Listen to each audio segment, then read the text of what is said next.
أعوذ بالله من الشيطان الرجيم. بسم الله الرحمن الرحيم.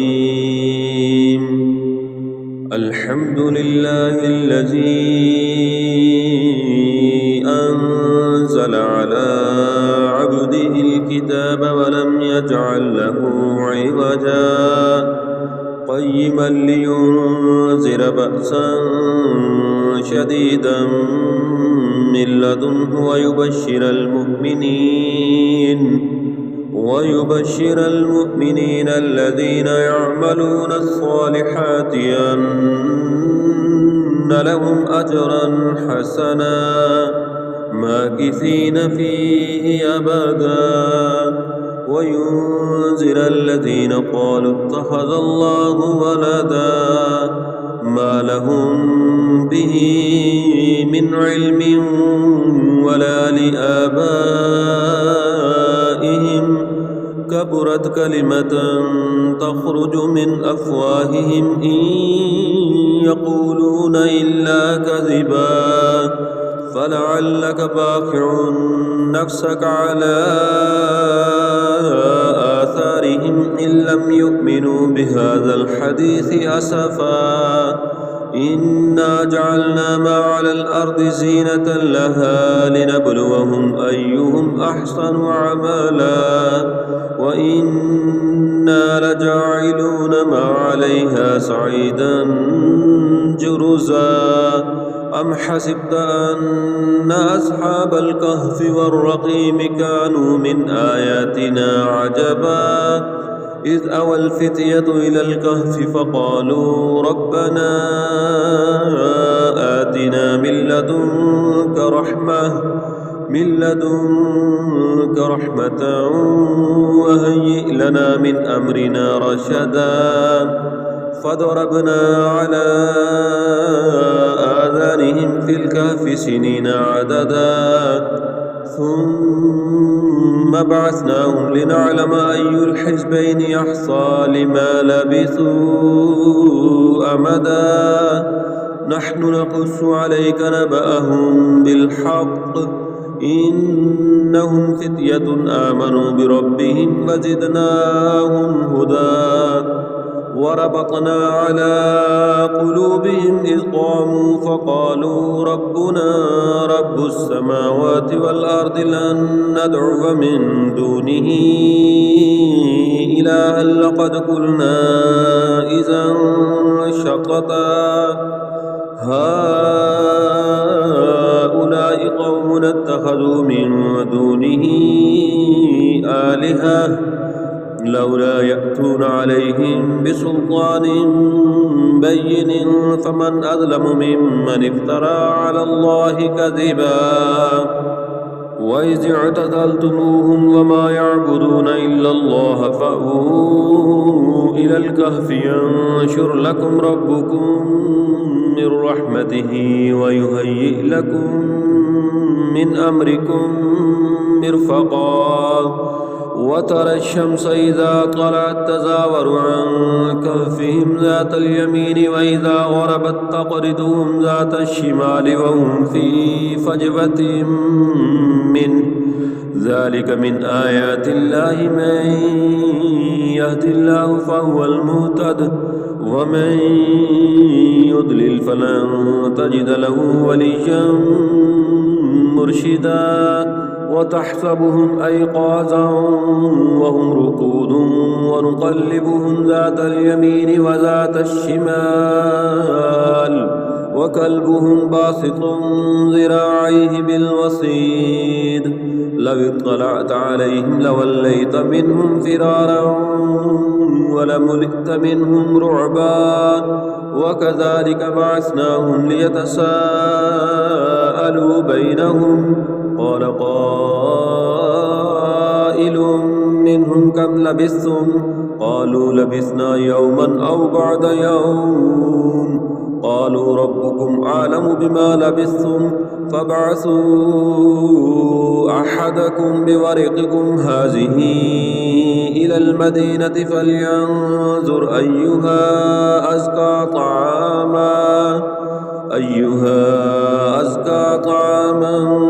فليأتكم برزق منه وليتلطف ولا يشعرن بكم أحدا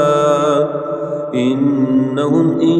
يظهروا عليكم يرجموكم أو يعيدوكم في ملتهم ولن تفلحوا إذا أبدا وكذلك عسرنا عليهم ليعلموا أن وعد الله حق وأن الساعة لا ريب فيها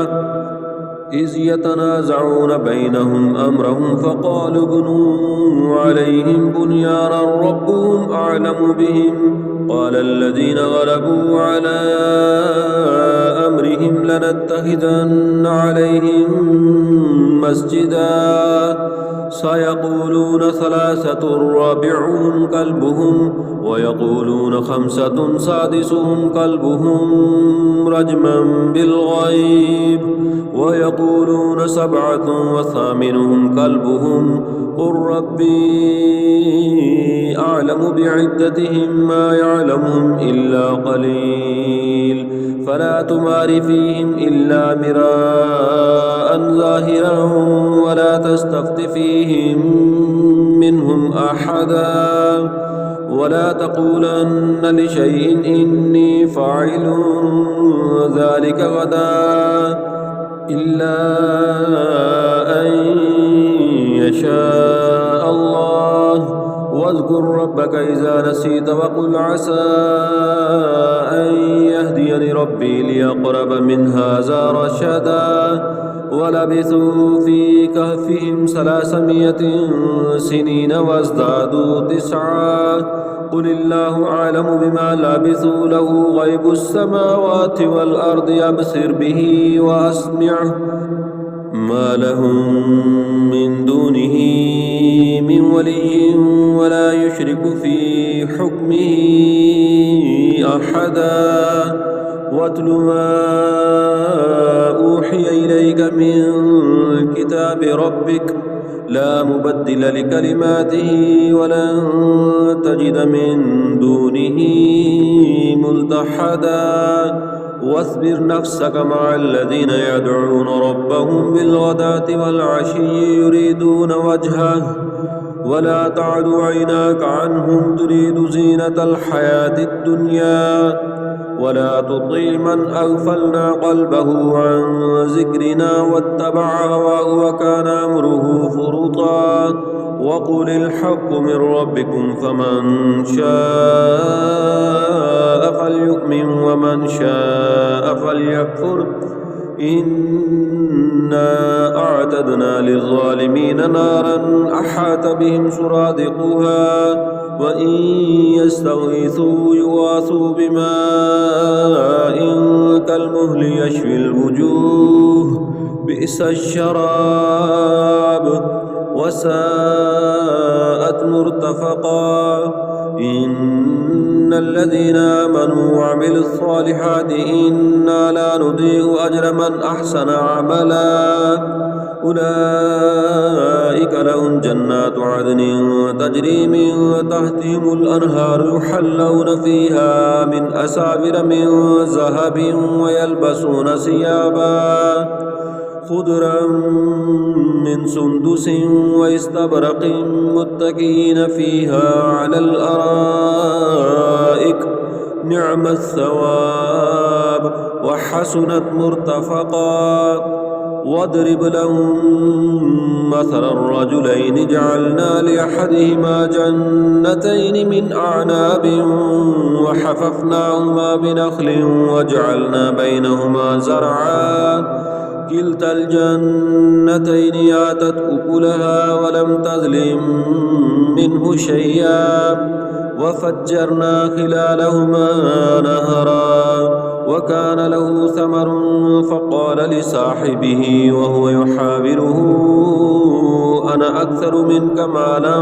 وأعز نفرا ودخل جنته وهو ظالم لنفسه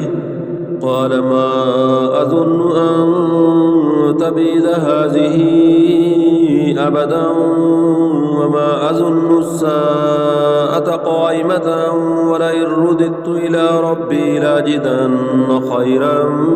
منها منقلبا قال له صاحبه وهو يحاوره أكفرت بالذي خلقك من تراب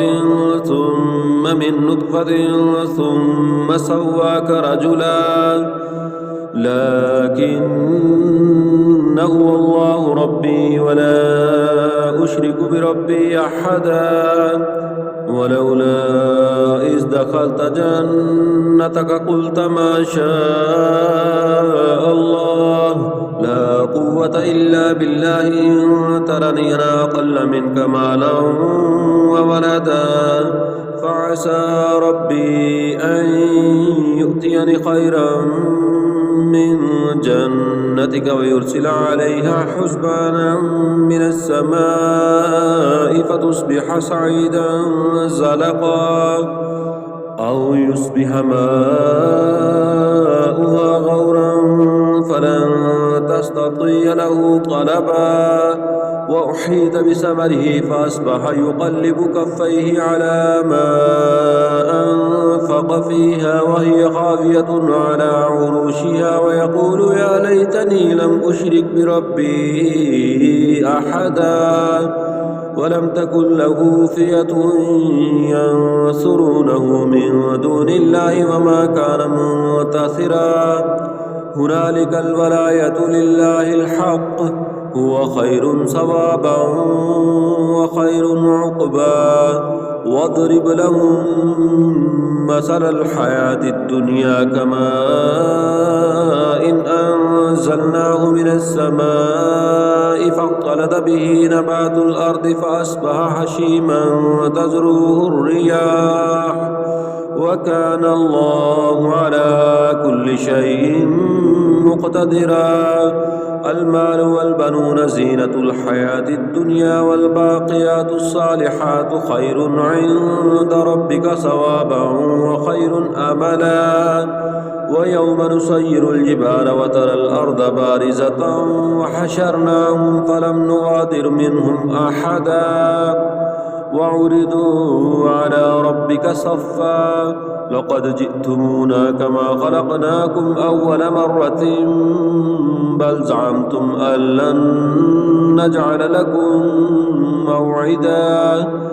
ووضي الكتاب فترى المجرمين مشفقين مما فيه ويقولون يا ويلتنا ما لهذا الكتاب لا يغادر صغيرة ولا كبيرة إلا أحصاها ووجدوا ما عملوا حاضرا ولا يظلم ربك أحدا وإذ قلنا للملائكة اسجدوا لآدم فسجدوا إلا إبليس كان من الجن ففسق عن أمر ربه أفتتخذونه وذريته أولياء من دوني وهم لكم عدو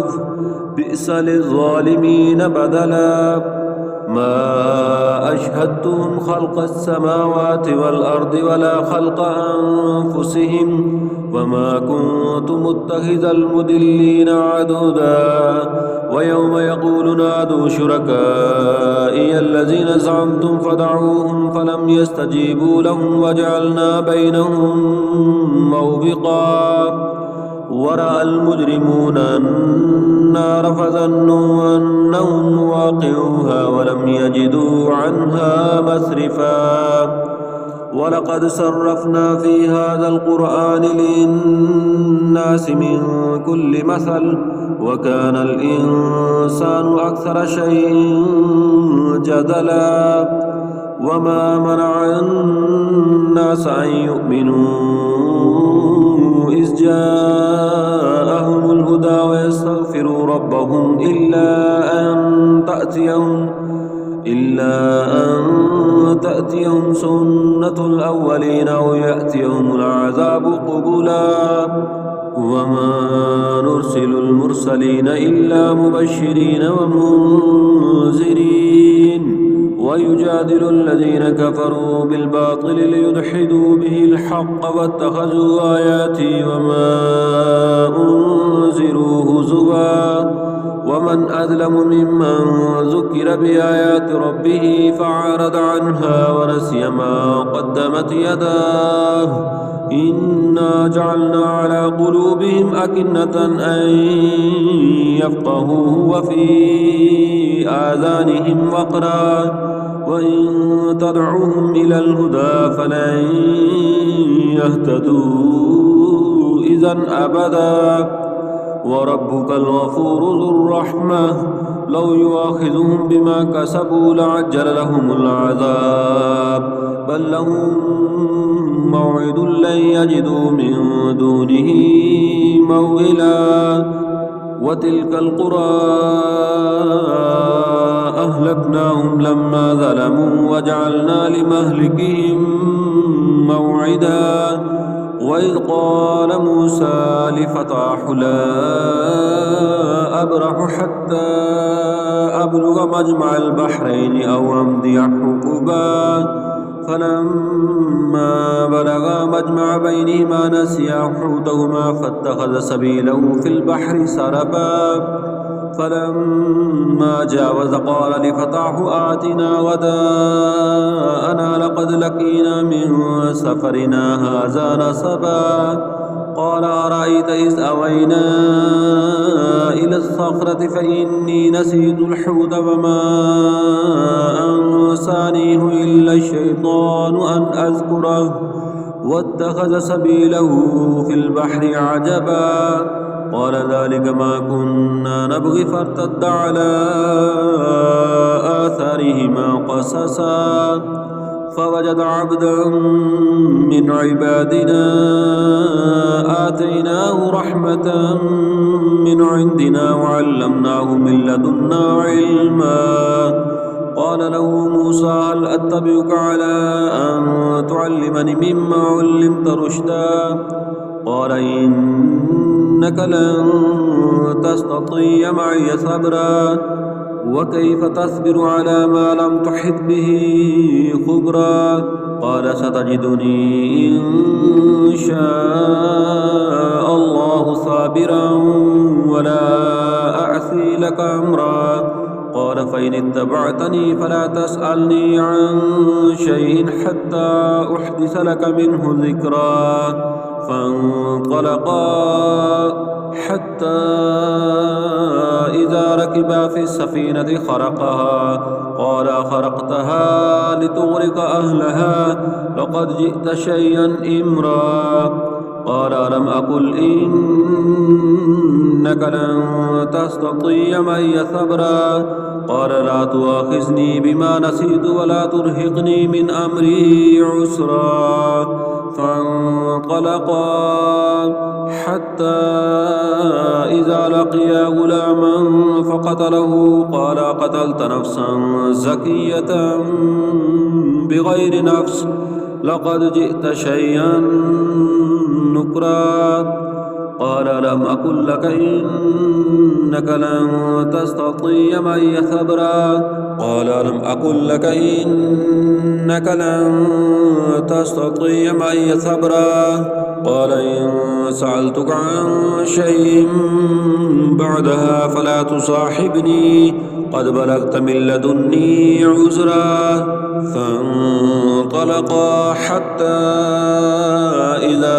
أتيا أهل قرية استطعما أهلها فأبوا أن يضيفوهما فوجد فيها جدارا يريد أن ينقض فأقامه قال لو شئت لاتخذت عليه أجرا قال هذا فراق بيني وبينك سأنبئك بتأويل ما لم تستطع عليه صبرا أما السفينة فكانت لمساكين يعملون في البحر فأردت أن أعيبها وكان وراءهم ملك يأخذ كل سفينة غصبا وأما الغلام فكان أبواه مؤمنين فخشينا أن يرهقهما طغيانا وكفرا فأردنا أن ليبدلهما ربهما خيرا منه زكاة وأقرب رحما. وأما الجدار فكان لغلامين يتيمين في المدينة وكان تحته كنز لهما وكان أبوهما صالحا فأراد ربك أن يبلغا أشدهما ويستخرجا كنزهما رحمة من ربك وما فعلته عن أمري ذلك تأويل ما لم تستطيع عليه صبرا. ويسألونك عن ذي القرنين قل سأتلو عليكم منه ذكرا إنا مكنا له في الأرض وآتيناه من كل شيء سببا فأتبع سببا حتى إذا بلغ مغرب الشمس وجدها تغرب في عين حامية ووجد عندها قوما قلنا يا ذا القرنين إما أن تعذب وإما أن تتخذ فيهم حسنا قال أما من ظلم فسوف نعذبه ثم يرد إلى ربه فيعذبه عذابا نكرا وأما من آمن وعمل صالحا فله جزاء الحسنى وسنقول له من أمرنا يسرا ثم أتبع سببا حتى إذا بلغ مطلع الشمس ووجدها تطلع على قوم لم نجعل لهم من دونها سترا كذلك وقد أحطنا بما لديه خبرا ثم أتبع سببا حتى إذا بلغ بين السدين وجد من دونهما قوما لا يكادون يفقهون قولا قالوا يا ذا القرنين إن يأجوج ومأجوج مفسدون في الأرض فهل نجعل لك خرجا على أن تجعل بيننا وبينهم سدا قال ما مكني فيه ربي خير فأعينوني بقوة أجعل بينكم وبينهم ردما آتوني زبر الحديد حتى إذا ساوى بين الصدفين قال انفخوا حتى إذا جعله نارا قال آتوني يفرغ عليه قطرا فما استطاعوا أن يزهروه وما استطاعوا له نقبا قال هذا رحمة من ربي فإذا جاء وعد ربي جعله دكا وكان وعد ربي حقا وتركنا بعدهم يومئذ يموج في بعدهم ونفخ في الصور فجمعناهم جمعا وأعرضنا جهنم يومئذ للكافرين عرضا الذين كانت أعينهم في غطاء عن ذكري وكانوا لا يستطيعون سمعا أفحسب الذين كفروا أن يتخذوا عبادي من دوني أولياء إنا أعتدنا جهنم للكافرين نزلا قل هل ننبئكم بالأخسرين أعمالا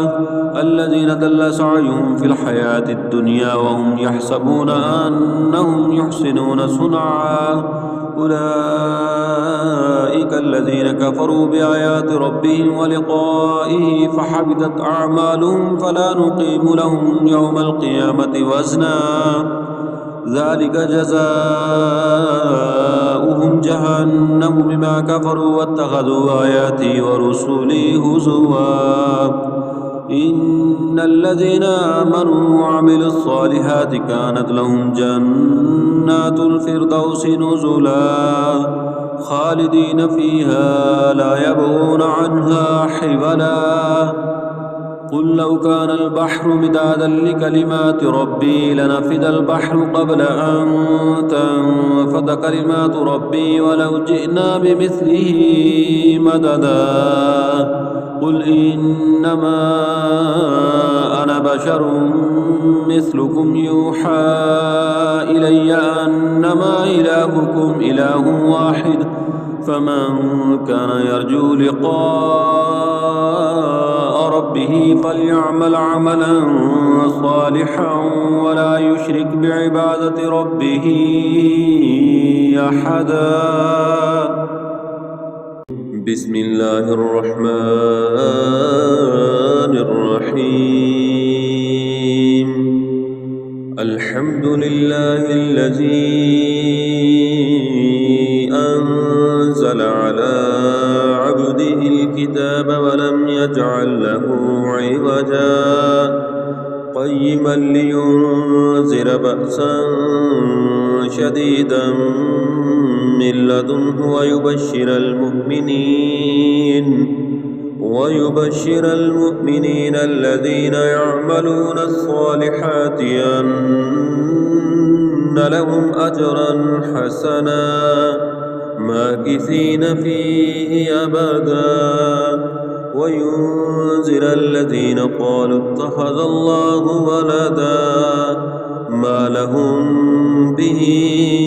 من علم ولا لآبائهم كبرت كلمة تخرج من أفواههم إن يقولون إلا كذبا فلعلك باخع نفسك على آثارهم إن لم يؤمنوا بهذا الحديث أسفا إنا جعلنا ما على الأرض زينة لها لنبلوهم أيهم أحسن عملا وإنا لجاعلون ما عليها صعيدا جرزا أم حسبت أن أصحاب الكهف والرقيم كانوا من آياتنا عجبا إذ أوى الفتية إلى الكهف فقالوا ربنا آتنا من لدنك رحمة وهيئ لنا من أمرنا رشدا فضربنا على آذانهم في الكهف سنين عددا ثم بعثناهم لنعلم أي الحزبين يحصى لما لبثوا أمدا نحن نقص عليك نبأهم بالحق إنهم فتية آمنوا بربهم فزدناهم هدى وربطنا على قلوبهم إذ قاموا فقالوا ربنا رب السماوات والأرض لن ندعو من دونه إلها لقد قلنا إذا شططا هؤلاء قوم اتخذوا من دونه آلهة لولا يأتون عليهم بسلطان بين فمن أظلم ممن افترى على الله كذبا وإذ اعتزلتموهم وما يعبدون إلا الله فأووا إلى الكهف ينشر لكم ربكم من رحمته ويهيئ لكم من أمركم مرفقا وترى الشمس إذا طلعت تزاور عن كهفهم ذات اليمين وإذا غربت تقرضهم ذات الشمال وهم في فجوة منه ذلك من آيات الله من يهد الله فهو المهتد ومن يضلل فلن تجد له وليا مرشدا وتحسبهم أيقاظا وهم رقود ونقلبهم ذات اليمين وذات الشمال وكلبهم باسط ذراعيه بالوصيد لو اطلعت عليهم لوليت منهم فرارا ولملئت منهم رعبا وكذلك بعثناهم ليتساءلوا بينهم قال قائل منهم كم لبثتم قالوا لبثنا يوما أو بعد يوم قالوا ربكم أعلم بما لبثتم فابعثوا أحدكم بورقكم هذه إلى المدينة فلينظر أيها أزكى طعاما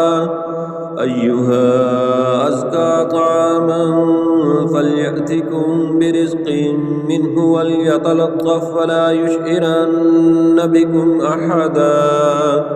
إنهم إن يظهروا عليكم يرجموكم أو يعيدوكم في ملتهم ولن تفلحوا إذا أبدا وكذلك عسرنا عليهم ليعلموا أن وعد الله حق وأن الساعة لا ريب فيها إذ يتنازعون بينهم أمرهم فقالوا ابنوا عليهم بنيانا ربهم أعلم بهم قال الذين غلبوا على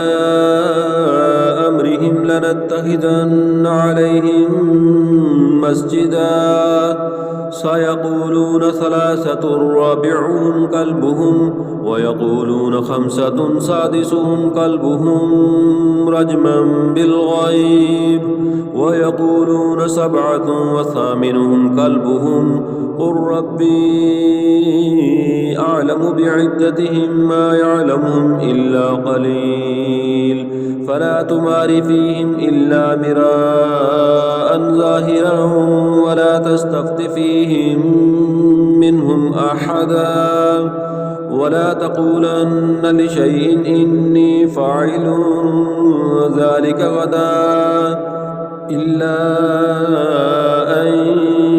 يشاء الله واذكر ربك إذا نسيت وقل عسى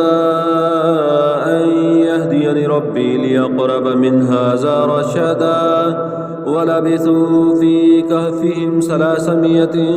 سنين وازدادوا 9 قل الله أعلم بما لبثوا له غيب السماوات والأرض يبصر به وأسمعه ما لهم من دونه من ولي ولا يشرك في حكمه أحدا واتل ما أوحي إليك من كتاب ربك لا مبدل لكلماته ولن تجد من دونه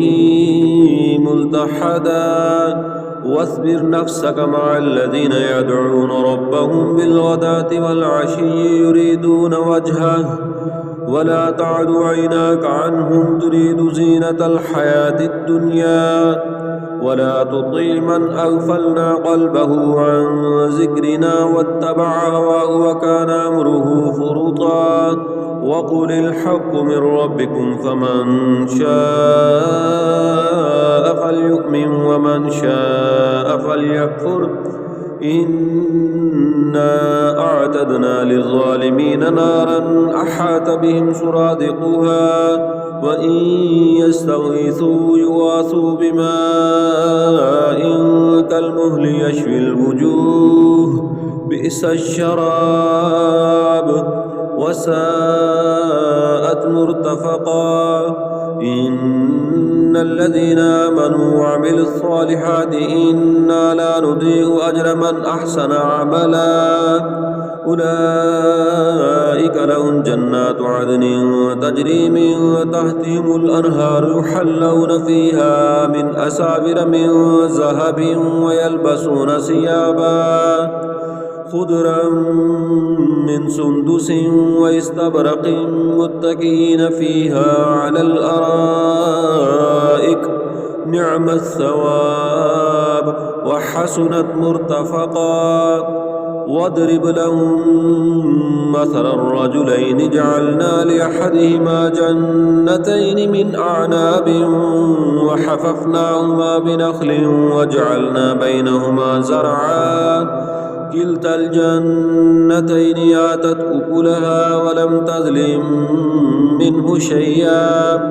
وفجرنا خلالهما نهرا وكان له ثمر فقال لصاحبه وهو يحاوره أنا أكثر منك مالا وأعز نفرا ودخل جنته وهو ظالم لنفسه قال ما أظن أن تبيد هذه أبدا وما أظن الساعة قائمة ولئن رددت إلى ربي لأجدن خيرا منها منقلبا قال له صاحبه وهو يحاوره أكفرت بالذي خلقك من تراب ثم من نطفة ثم سواك رجلا لكن هو الله ربي ولا أشرك بربي أحدا ولولا إذ دخلت جنتك قلت ما شاء الله لا قوة إلا بالله إن ترني أنا أقل منك مالا وولدا فعسى ربي أن يؤتيني خيرا من جنتك ويرسل عليها حسبانا من السماء فتصبح سعيدا زلقا أو يصبح ماؤها غورا فلن تستطيع له طلبا وأحيط بثمره فأصبح يقلب كفيه على ما أنفق فيها وهي خاوية على عروشها ويقول يا ليتني لم أشرك بربي أحدا ولم تكن له فئة ينصرونه من دون الله وما كان منتصرا هنالك الولاية لله الحق هو خير ثوابا وخير عقبا واضرب لهم مثل الحياة الدنيا كماء إن أنزلناه من السماء فاختلط به نبات الأرض فأصبح هشيما تذروه الرياح وكان الله على كل شيء مقتدرا المال والبنون زينة الحياة الدنيا والباقيات الصالحات خير عند ربك ثوابا وخير أملا ويوم نسير الجبال وترى الأرض بارزة وحشرناهم فلم نغادر منهم أحدا وعرضوا على ربك صفا لقد جئتمونا كما خلقناكم أول مرة بل زعمتم أن لن نجعل لكم موعدا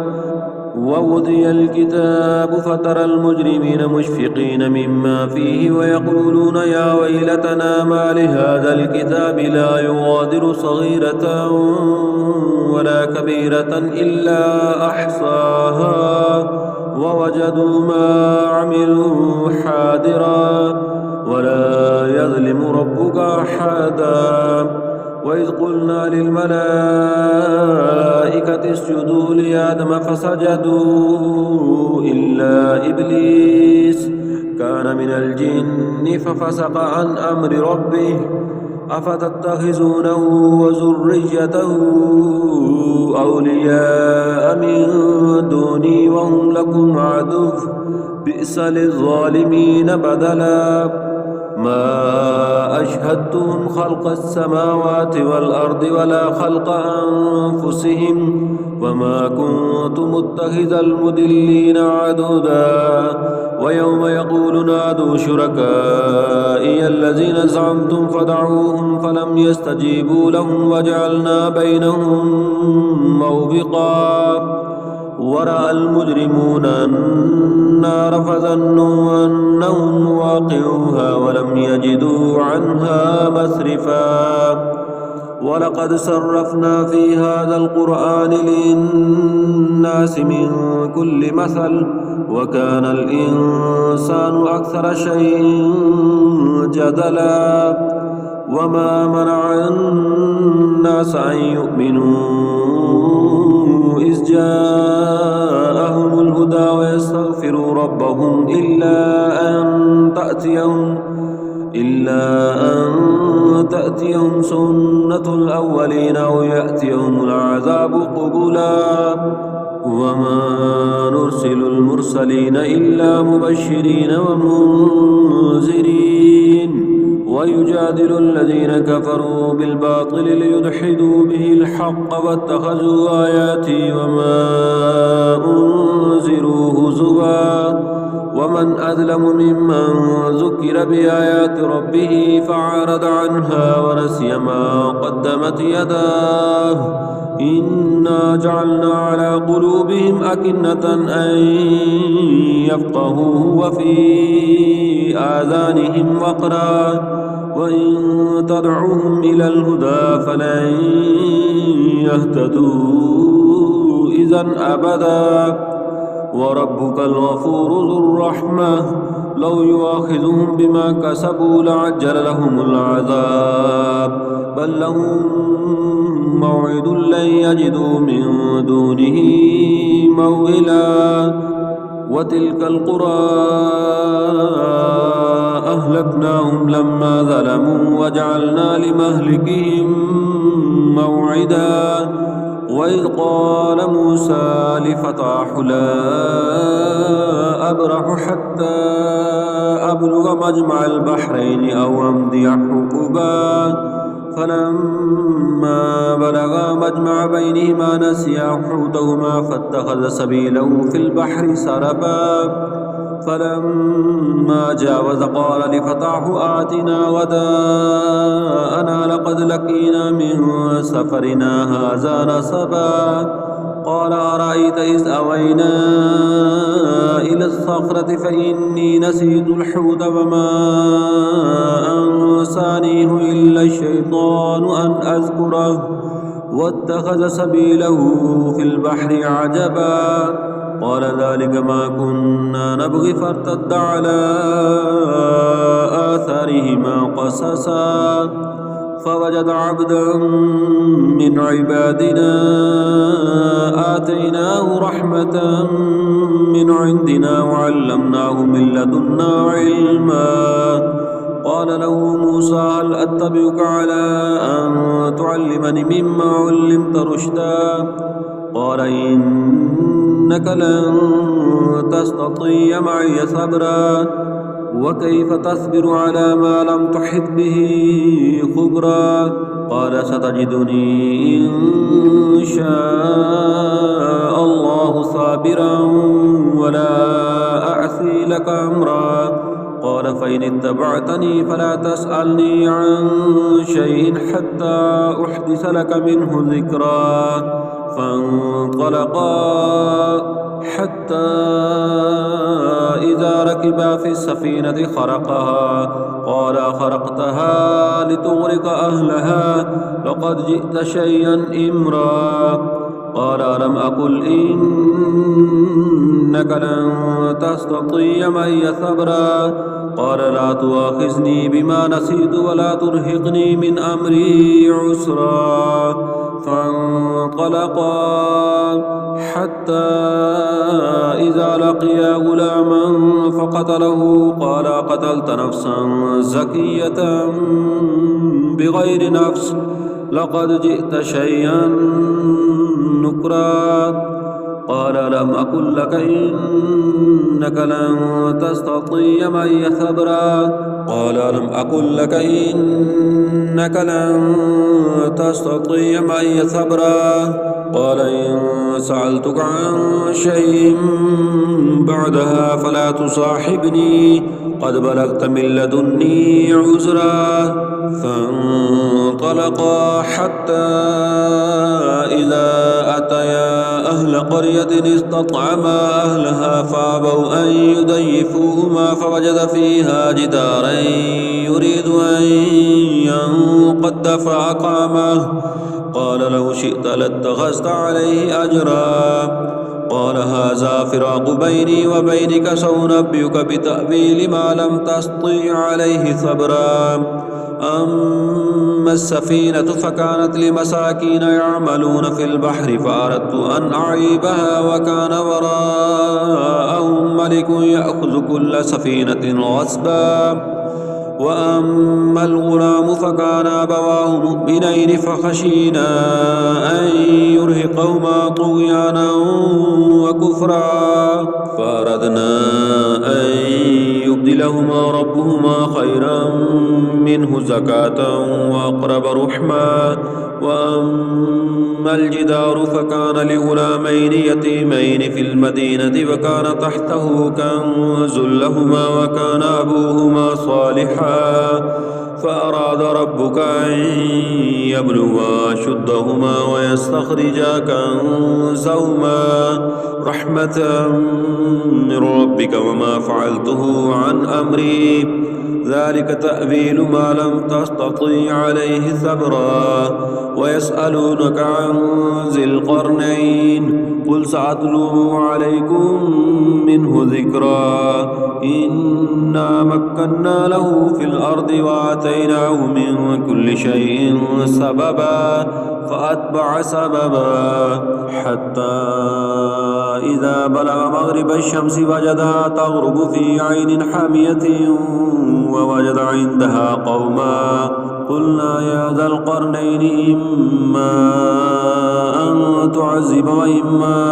أن تتخذ فيهم حسنا قال أما من ظلم فسوف نعذبه ثم يرد إلى ربه فيعذبه عذابا